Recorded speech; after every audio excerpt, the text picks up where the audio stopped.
The hypervisor for the data center is arguably one of the most transformative innovations in recent times. It's allowing us to treat our data center infrastructure like commodity, allowing for unprecedented levels of automation. And if the promises hold true, in a few years, we'll be able to deploy our applications based on simple business policies.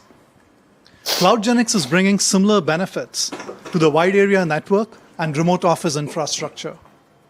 We abstract away the details of remote office WAN capacity.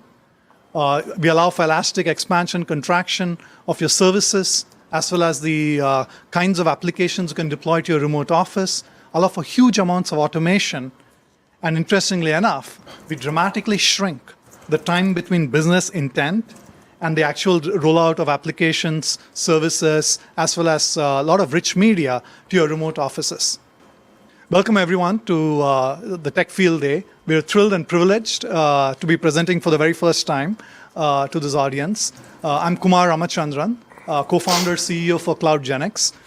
With us, I have Vijay Segar, who heads up product management. We have Aaron Edwards, who runs the TME organization. We have the co-founders, Navneet Yadav. We have Mani Ramaswamy, as well as our head of engineering, Anand Venkatraman, in the room. So we're all, you have the company at your disposal. So, fire away, ask us all the tough questions, and we're more than happy to share who we are, what we do, and how we are going about things at CloudGenix. We got funded by Mayfield and Charles River Ventures, and we've been off and away at it for quite a while now. I'll hand it over to Vijay Segar. He'll go through a detailed presentation, and between him and Aaron, they'll cover both the agenda as well as a pretty interesting demo that hopefully you all can enjoy. Thanks. All right, thank you very much for joining me. We do have a short agenda. Really want to cover three aspects: what CloudGenix is, the problems that we're trying to solve, and then two other topics that will be somewhat entertaining. One, how do we change the way enterprise WANs are built? And then the second one is, how do we move from a routing-based policy to a business-based policy? And really, from our perspective, that's all about moving from packets to application flows and sessions, both of which I think will be quite entertaining and hopefully engaging. So feel free to punch away as you desire. Okay? Ivan's been challenged. Ivan has been invited. It will be fun. That's why we're here. So when we look at the software-defined WAN, there's really a few use cases that really are lending themselves to what we do. The first one is the hybrid WAN. Pure and simply, how do we take different underlying transport technologies, different service providers, mush them together, abstract away the differences, and allow you to deliver higher quality, lower price services, which means you have to go active-active. Second thing that we want to do, and this is actually just as important, go into a COTS branch. No more proprietary hardware, no more racking and stacking of devices in the branch with various configured and misconfigured, as in the case of me, internetworking protocols between the services. And how do we allow you to deliver rapidly and essentially project services from anywhere in the world to that virtual WAN edge? The software-defined enterprise, I think I heard some British accents in here. And anyone remember the sign, "Minding the Gap"? Every time I go to London, I see that and I have to look down. There's really a gap today in networking between what the business intent is and how the policy is implemented in the network infrastructure. And it reminds me of playing the telephone game with my kid. I tell my kid one thing, and then she tells her friend, and she tells her friend, and then at the end of the line, there's something that comes out which doesn't at all match what I say. That's why it takes months today to provision a network in accordance with your business policy. By changing the syntax and by changing the way enterprise WANs are programmed, we think we can actually bring that down from months to minutes. Cloud fast. Today, vast majority of customers are looking at moving some set of applications or services to either a SaaS provider or a private cloud. How do you manage that performance, and how do you understand that performance without having to have a point of presence in the cloud? And that's the use case that we can address as well. So we're able to asymmetrically, without having a point of presence in the cloud or at a gateway, deliver capabilities. And then finally, dynamic security perimeter. As we've got a hybrid WAN type of environment, and as people are getting used to accessing everything from everywhere, and as the hacking business is becoming commercialized and they're going after the WAN edge, how can we really enable services in that security perimeter to really expand out to your business? Okay? I think we've all seen this and we've all heard this in various ways, shapes, or form. There's a $50 billion WAN market, and it's evolving. It's evolving around 3 vectors. App delivery vector.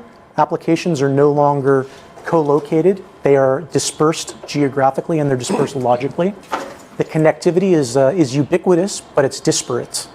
Each of these carriers and each of these transport mechanisms have different capabilities. They have different operating models. They have different cost structures. And they also have different SLAs associated with it. So for instance, the internet works great, except when it doesn't, right? It's true. So if you want to be able to create a fabric and mix all of them together, you need to understand how a particular application is behaving on a particular fabric, not just how the fabric is behaving. I learned that lesson probably about a year ago last Easter when I promised my daughter she could watch a Disney movie on Netflix. And this was around the time where Verizon and Netflix were having this disagreement and they were being a little unfair, right? These things happen. Application-specific brownouts, business relationships, particularly with cloud applications, are critically important. And then finally, the app consumption model is changing. I'm no longer, back in the day when I was an SAP consultant many years ago, sitting there at a keyboard typing MMO3 or SD-03, create material master or create customer master. Right? I'm actually consuming SAP via web browser. I'm consuming applications and transactions that have the ability to morph from an IM session to a file transfer session to a video screen share. Right? All of those things are really creating an opportunity to change the way we actually deliver capability. And along with that, and this is, I think, the most important thing, years and years ago when I got out of the Navy and I got into the industry, we used to talk about carrier class. And we were measured on our ability to deliver a ping packet from one end of a homogeneous network to another with 5 nines of reliability. Right? We were measured on network connectivity and network availability. Today, the model that is being expected is that we are being expected to deliver application quality whether or not we host that application ourselves. Very, very, very, very important concept, right? Network availability to application performance, which means that we have to understand what is an application SLA. How do we even define it? And that's actually an opportunity for us. And I talked about, not jokingly at all, moving the unit of operation from the WAN from packets to flows and session. That's really what we aim to do. We aim to enable customers to go from a packet-centric world to an application flow and session world. Because that application flow and session is what users and applications consume. That is their language. It is not the language of packets. And there's all sorts of rich metadata and attributes associated with it that we can leverage. Yeah, questions at all? No punches? All right. Okay, now that you yeah, I agree with all you're saying. Okay. The only problem is that the comparison is slightly unfair. Sure. Tell me why. You're comparing technologies that were developed 20 years ago on whatever software and whatever hardware we had 20 years ago with something that you can afford to do today, where the CPU power is like, I don't know, 10,000 times more in smaller form factor. You're right, and you're seeing me shake my head violently in agreement. Okay. Right? And a lot of the tools and the techniques and the applications in the networking world, for the WAN world that we've developed, there's a huge opportunity for us to change the development model and the operating model to move away from 20-year-old networking technology to today. So, is it an unfair comparison? You're right. Well, stop making jokes out of things It's true. that were designed for a reason and that are still the only way to go if you're at 100 gig. Yeah. We just can't do other things today. Period. We're not at 100 gig. We're at hundreds of megs to a couple of gig. Exactly. That's right. And that's where the opportunity is. And which for is a us on the totally WAN side. different game with the CPU power you have today. Yep. You're absolutely correct. Yep. So if we look at hybrid WAN models, really there's two buckets. One is the physical bucket in terms of what does my remote office infrastructure look like? If I want to deploy services to my remote branch, I generally speaking will rack and stack appliances or I'll rack and stack VMs. That adds one level of complexity. And then the yang to that yin is on the networking side. The networking complexity on the WAN. There's actually quite a number of protocols for the enterprise WAN that need to be configured to make it work. Or misconfigured is in what I have done in the past, in all seriousness, right? I've had more than my fair share of inadvertent configuration errors. And then on top of that, if you want to go active-active, you have to look at things like how do I deal with routing loops, how do I deal with asymmetric flows, and how do I deliver against application SLAs. Okay, I think that this is probably not new to anyone, but these are some of the challenges that we see, and the opportunity for us is can we reduce the complexity of that stack? So our CloudGenix solution, there's really three components. One is the software that we run inside the branch, and it is software that runs on an x86 device. We are a software company that provides the x86 if you desire it, or you can run it on your own compute platform. There's the software component that runs in the data center. Same thing, it's x86-based software. We can provide you the x86 hardware or not. Choice is yours. And then there's the cloud controller, the central controller that really is responsible for all of the policy. That cloud controller can be either hosted in the cloud or hosted locally in an enterprise data center. Okay?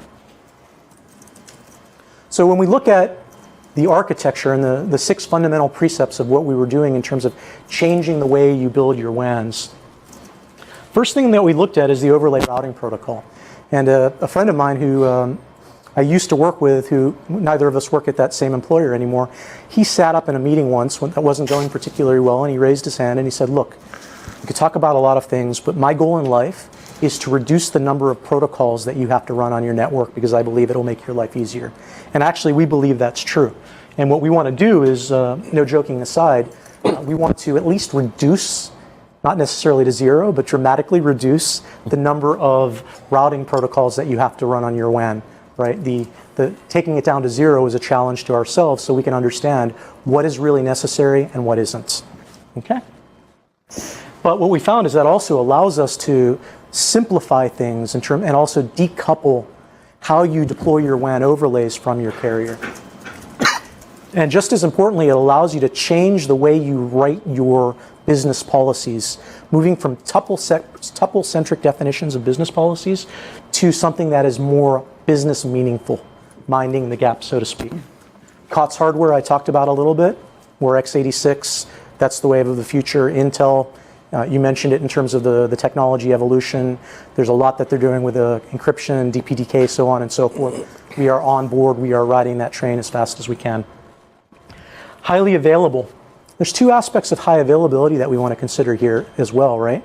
The first one is the aspect of when I have a cloud-based service, particularly for the WAN, the latency between that controller and the endpoints is unpredictable, and it can be very, very large.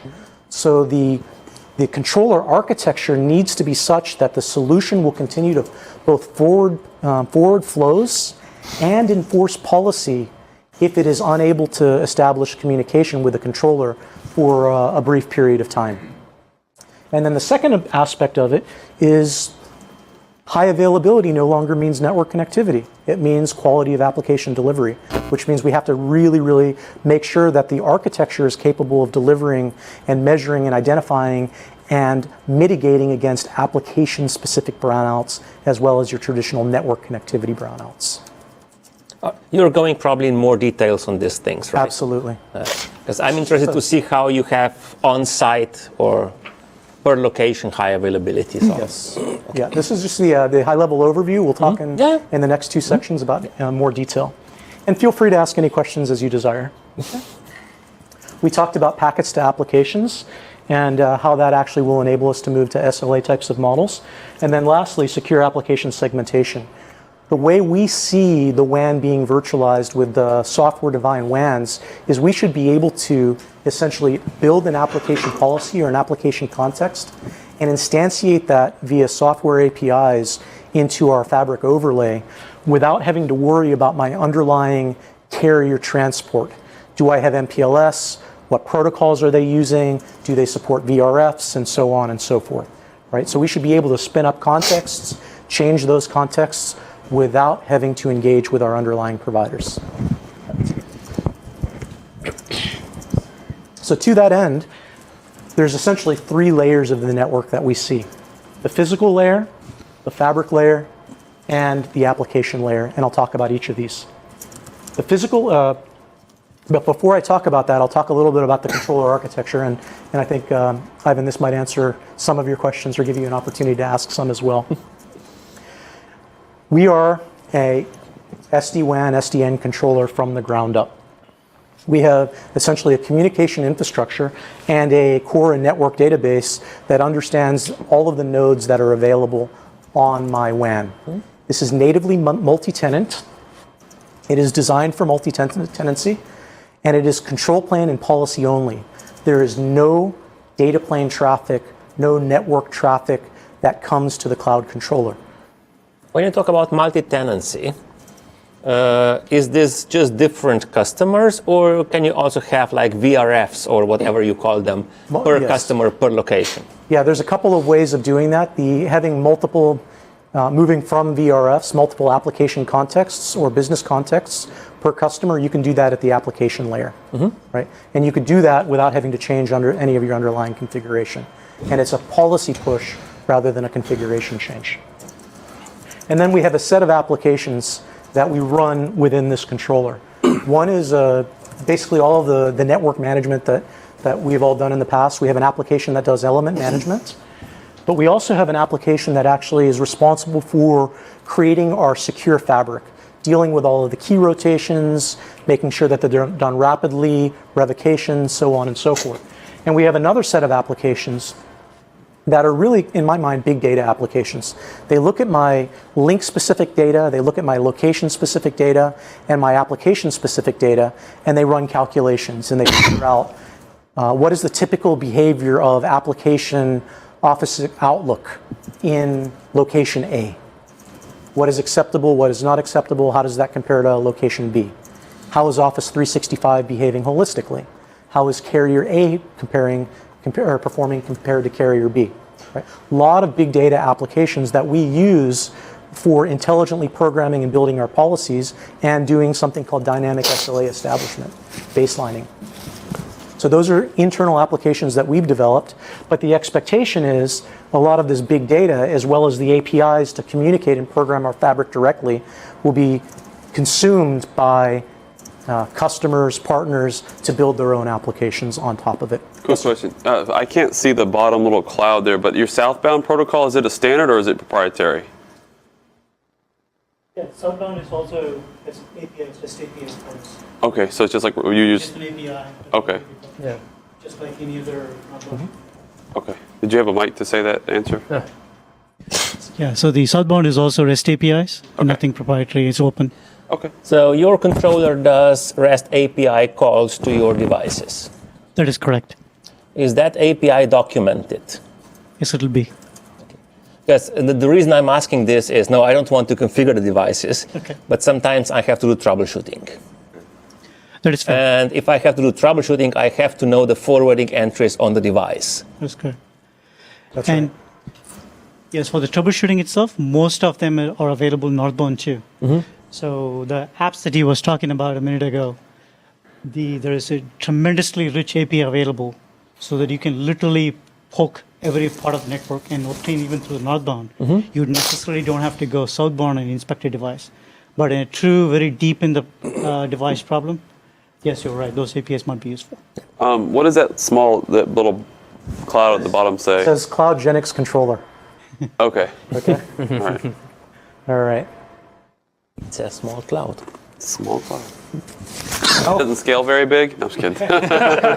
Micro cloud. Oh, that's a good question. What's the scale of this thing?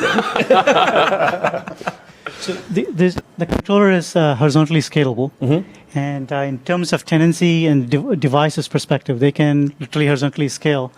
Our current cluster can easily handle about 2,000 nodes, and that cluster is like a collection of services, which actually has all the databases and the computes. And if you need more, it's horizontally scalable. What about the scalability of individual devices? Because sometimes you run into the problem if one device has to talk with maybe 1,000 other nodes because of, I don't know, voice over IP or something. Yeah, so every layer that you saw a little earlier, every layer is scalable horizontally. So if you use let's say, a medium-sized system, it can maybe handle, let's say, 1,000 nodes. If you have a large system, it can handle multiples of that, but and also across geography. So for example, within the US, some of the devices might be better off connecting, so to speak, to somewhere in the East Coast rather than something on the West Coast. So it's also geography scalable at the same time. Okay. So we are not bound by the compute power of a single machine. It's horizontally scalable. So now if we look at the individual software elements that run in the branch and the data center, the forwarding plane is actually really a session-aware flow forwarder. It's responsible for classifying app flows. It's responsible for monitoring on a per app, per path basis how the application is performing against its SLA, and then doing the path selection in accordance with the policies that have been instantiated from the controller. The other thing that it does is it maintains a flow table for both HA and asymmetry avoidance that is delivered via API and instantiated as well. So what this allows us to do is in the event that we lose communication temporarily with the controller, we can still forward flows in accordance with policy, and we can enforce policy. Okay? And we can do path selections and measurements, so on and so forth. What we do lose is the ability to program new policy. And we lose the ability for the controller to visualize what's going on that particular element or set of elements. Okay? And then I think you asked the question about REST APIs between the devices and the controller. They are REST APIs, and we do run on, if I hadn't mentioned it before, COTS hardware, x86. Okay?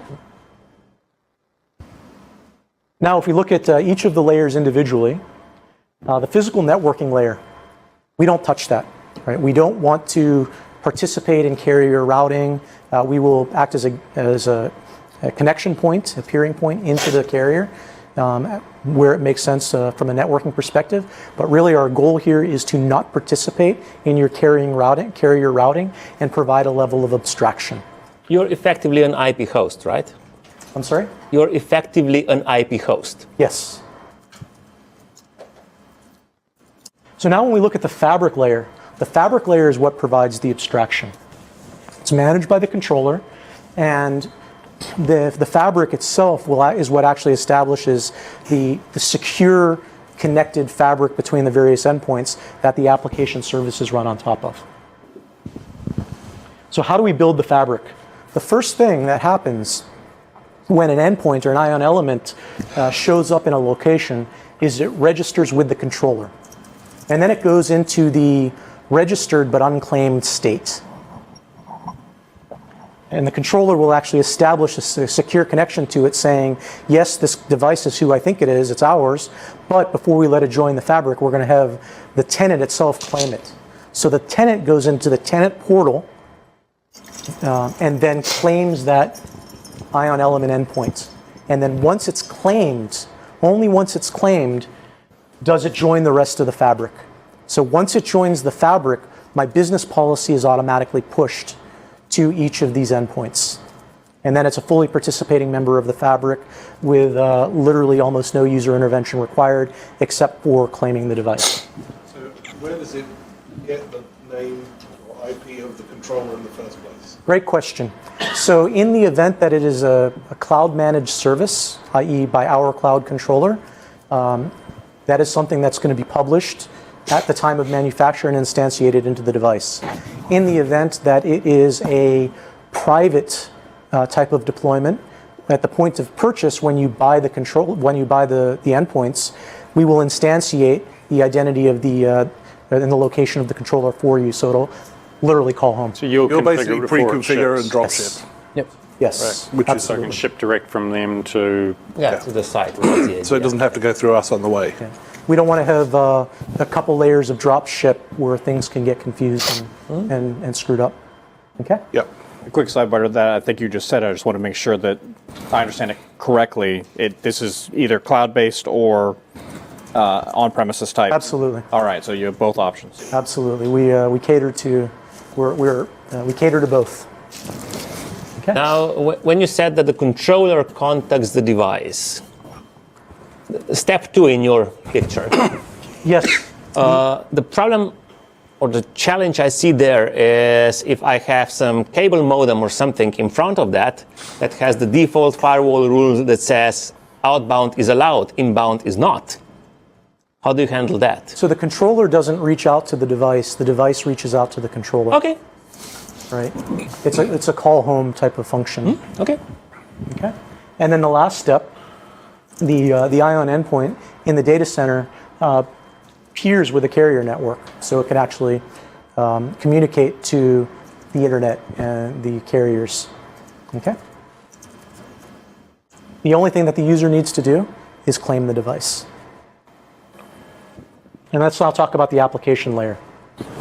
And this is where we expect the bulk of business to be done. We expect the business analysts and the networking analysts to be able to sit down and have a party and build application contexts. And what we allow you to do is we allow you to build application contexts based upon what I refer to as a community of interest. And the reason I refer to it as a community of interest is because I may be interested in locations, I may be interested in applications, and I may be interested in users. So we can build a context around any set of those attributes. And those attributes will share essentially a slice of the network. They will be separately encrypted. They will be isolated without having to cause any reconfiguration in the network. Okay? And this is a tenant within a tenant type of a model. So how do we build the application network? There's really 4 steps. Pick out the applications, define the business priority, set the allowable paths, and then let the controller program the policy into the various endpoints as appropriate. So in the first step, when we select the application of interest, literally you can type in the application or sub-application that you desire as you desire them, select it, or select a range of them as you desire, and use that as an entry point into your context. So it's all for off-the-shelf software, right? Sure. We also You have a way to define Yes. custom apps and house apps. custom apps, absolutely. The second thing that you do is you select a business priority for that set of applications. The third thing that you do is for those set of applications, you define the allowable paths for that set of applications within that context. And then the controller will build the application contexts. In the background, as the controller is building those application contexts, as you've identified these applications as well, what it's doing is it's figuring out what are the appropriate application SLAs. Right? It'll look at the traffic and understand at a region by region basis how is an application performing and establish a baseline. It also looks at your media applications, figures out what codecs are being used, and figures out and instantiates the policy for those codecs. So you have that programmed as well.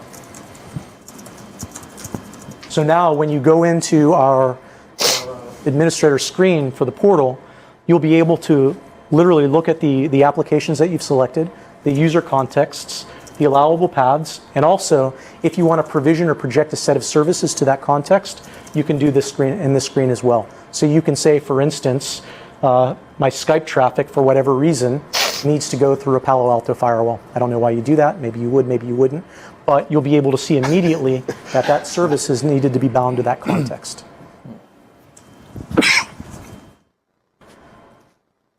So application visibility. Just going to give you a high-level overview. We're going to talk in much more detail about application visibility a little later on in the session. We actually do application fingerprinting, not at the packet level, but at the flow and the session level. So we're able to identify predefined apps, cloud-based apps, media apps, enterprise apps, custom apps, as you desire. But we're also able to now identify, because this is the session level, application transactions. right? We're able to identify if I've got a Skype session or a link session or a WebEx session, what the video channel is, what the audio channel is, what the screen share channel is, what codecs are being used, and if I'm also doing a file transfer as well. How often are those signatures updated? And are they automatically updated? Is that a subscription type of service? Or So that's the nice thing about having a cloud-based model is as we learn signatures, they will automatically get propagated as part of our service. And so it's pushed down automatically, and that's all part of like the maintenance plan or whatever. It's pushed down to the tenant level. Okay. It's up to the tenant whether or not they choose to build policies around it. Excellent. Yeah. Now, you said that was an advantage of your cloud-based model, but does that also happen for the on-prem appliance? Yes. Cloud was probably the wrong way of putting it. It's more of a controller-based model, right, with a subscription service and a set of APIs. And I think I mentioned we're codec aware as well, so you'll be able to understand. And we've got an example of this where we were actually having a Skype call, and we were able to detect that different codecs were used for the same conversation, driven primarily by the client. Okay? So in terms of an application performance dashboard, because we're able to see things at the session and the flow level, and I apologize, this is hard to see, but for Microsoft Outlook as an example, right, this is actually our real-world CloudGenix traffic, because we run our business on our product. We're able to see for Office 365 not just the bandwidth utilized or the traffic volume or the number of flows, but we're also able to see the application transaction time. And we're able to see it by site, by link, as you desire. Right? Something that we can get inherently as part of our session-based architecture. So that's really cool. I might want to use some of that data in other places. How hard is it for me to extract that data? That's what APIs are for. We give you a but set you know, of, whether they're there and easy and documented, and you know. So that's right. These are to get this information today from the network would require basically a bunch of NetFlow exports, correlating across NetFlow records, going to some other element, creating what you think a session is.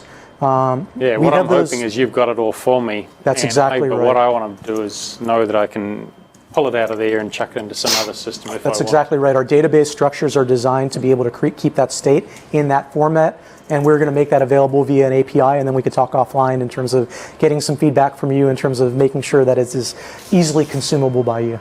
Sounds good. Kumar, did you...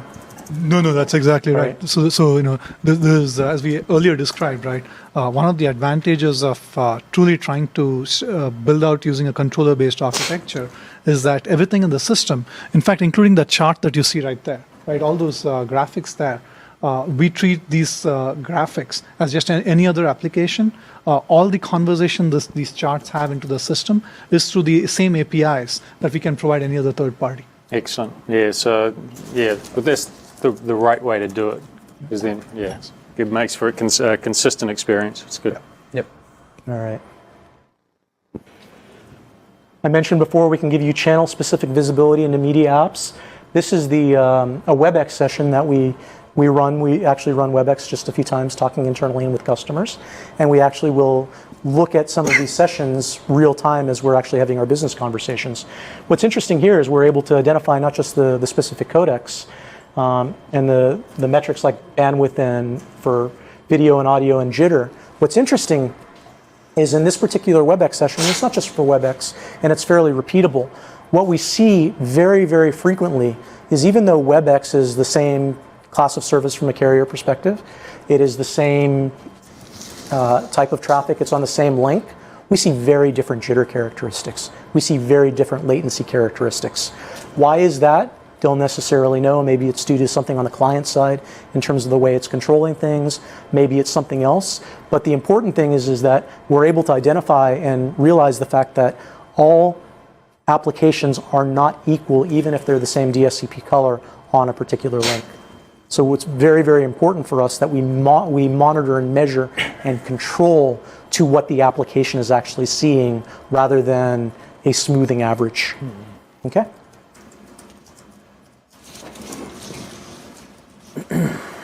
All right. So the second section that we wanted to go into is how we can change the way enterprise WANs are built. Joke, is this the end of routing? And it's not. We all know that it's not the end of routing. But that's a challenge to ourselves to, think about different ways of building infrastructure using newer tools, existing tools, making a better sauce for your meal. Okay? And